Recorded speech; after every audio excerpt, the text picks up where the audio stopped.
헝가리 유람선 사고가 인재라는 증거가 속속 나타나고 있습니다. 그런 가운데 이탈리아에서도 크루즈선이 추돌하는 사고가 발생해 자칫하면 큰 인명피해로 이어질 뻔했다고 합니다. 자세한 소식 김영미 PD와 함께 알아보겠습니다. 어서 오십시오. 네, 안녕하세요. 대형 크루즈선이 부두 쪽으로 그냥 돌진했다는 거 아닙니까? 네, 지난 2일에 저희한테 이제 베니스로 많이 알려진 네. 곳입니다. 거기 운하에서 오페라라는 대형 크루즈선인데요. 이게 길이가 거의 300m에 육박할 정도로 예. 굉장히 대형입니다. 그래서 이 배가 지나는 유람선을 이제 추돌해서 다행히 부딪히는 순간에 각자 그 선장들이 이렇게 약간의 기지를 발휘해가지고 사망자까지는 안 났지만 정말 대형 사고가 날 뻔했는데요.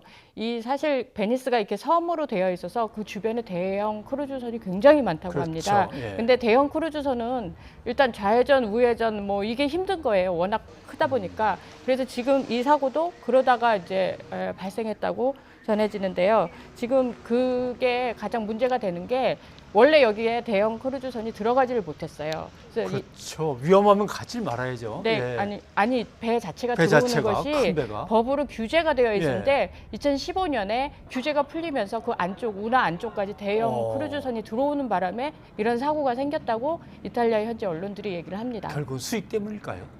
수입도 있고 또 이 관광객들의 욕구가 많은 거죠. 안쪽으로 더 들어와서 좀 더 명소를 보고자 하는 욕구도 많고 대부분 이제 구명조끼를 안 입는 이유 중에 하나가 선상에서 패션 때문에 이렇게 안 입는 경우가 많다고 합니다. 그래서 제가 사실 그 유럽에 있는 강들에 있는 유람선 회사들 거의 전화를 많이 해봤는데요. 대부분이 이런 얘기를 해서 관광객들이 원하지를 않는다 이런 얘기를 합니다. 뭐 셀카를 찍거나 아니면 풍경과 함께 자기 사진 또 동료들의 사진을 꼭 넣어야 되니까 자꾸 구명조끼 입고 있는 거는 피하는 모양이군요. 예. 그러면 안전법규 자체가 상당히 이제 느슨해져 있다 이렇게 볼 수도 있겠는데 헝가리도 이거랑 이제 관련이 있는 거겠죠, 뭐.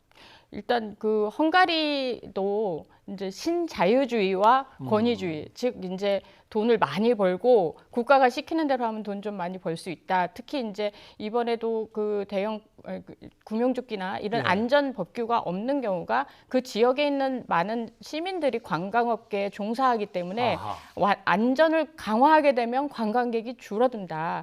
이런 얘기들이 많기 때문에 그런 의견을 반영하여 다뉴브 강에 있는 유람선들이 70년 된 배가 거기를 떠다닐 정도면 뭐 안전 법규나 이런 것도 잘 되어 있지 않다고 보여집니다. 예. 동유럽 국가들은 정치 상황으로 봐서는 그렇게 수익을 더 생각하면서 통제 같은 거 신경 별로 안 쓰는 쪽인가요? 예전에 동유럽 국가들이 사회주의 국가였잖아요. 예. 그러고 나서 이제 서유럽하고 이렇게 소련이 붕괴된 뒤에 서유럽 쪽으로 노동자로 많이 갔습니다. 근데 요새는 이제 난민들이 들어오고 또 제3세계 사람들이 많이 들어오니까 이런 그 노동자들이 했던 일자리들이 많이 빼앗겼대요. 그래서 다시 동유럽 쪽으로 이제 돌아온 사람들이 많고 거기서도 이제 경제적으로 활동을 해야 되고 그러다 보니까 동유럽이 경치가 굉장히 아름답고 또 전에 사회주의 체제 국가일 때 못 가봤던 명소들이 굉장히 많아요. 그래서 그렇죠. 관광객들이 굉장히 몰리게 됐고요. 전 세계적으로 봐서도 중동, 아프리카 뭐 이렇게 위험해졌잖아요. 남미도 위험해지고 그러다 보니까 안전한 유럽 쪽으로 많이 관광객들이 몰렸고요. 거기다가 이제 이 다뉴브강뿐만이 아니라 모든 강에 유람선들이 없는 데가 없더라고요. 그래서 이런 야경이라든지 명소를 하는 그런 유람선이 가장 돈이 되는 장사기 때문에 헝가리뿐만이 아니라 뭐 그 밑으로 크로아티아나 뭐 사실 이 다뉴브강이 우크라이나 내전 지역을 해서 이제 흑해 쪽으로 나갑니다. 그렇죠. 그래서 그 강엔 다 유람선이 떠 있다고 보면 됩니다. 네. 자, 그런데 이렇게 관광객이 한꺼번에 많이 몰려들고 대형 크루즈선들이 막 관광객을 실어 나르니까 현지 주민들은 오히려 이제는 견디기가 어렵다라고 하는 반대 운동도 꽤 있는 것 같아요. 스페인이나 지금 사고가 났던 이 베니스 같은 경우도 주민들이 관광객 좀 막아달라는 시위들을 많이 합니다. 이게 아까 말씀드린 대로 다른 지역이 굉장히 위험해지고 내전이나 뭐 이렇게 생기다 보니까 안전한 유럽으로 많이 몰리게 됐고요. 또 괄목할 만한 것이 중국 관광객들이 굉장히 많아졌습니다. 네. 그러다 보니까 숫자적으로도 감당할 수준이 안 되는데도 불구하고 이제 관광 사업을 굉장히 많이 육성하다 보니까 예, 이런 안전사고에 유럽이 미처 따라가지 못했다라는 평입니다. 예, 알겠습니다. 아무튼 이제는 해외 여행도 안전이라고 하는 가치를 다른 거하고 타협을 해서 양보시켜서는 안 되겠습니다.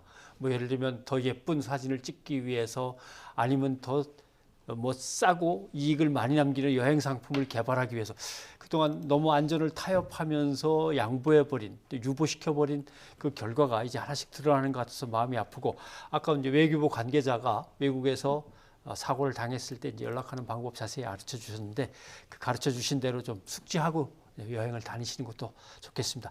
김영민 PD 수고하셨습니다. 감사합니다.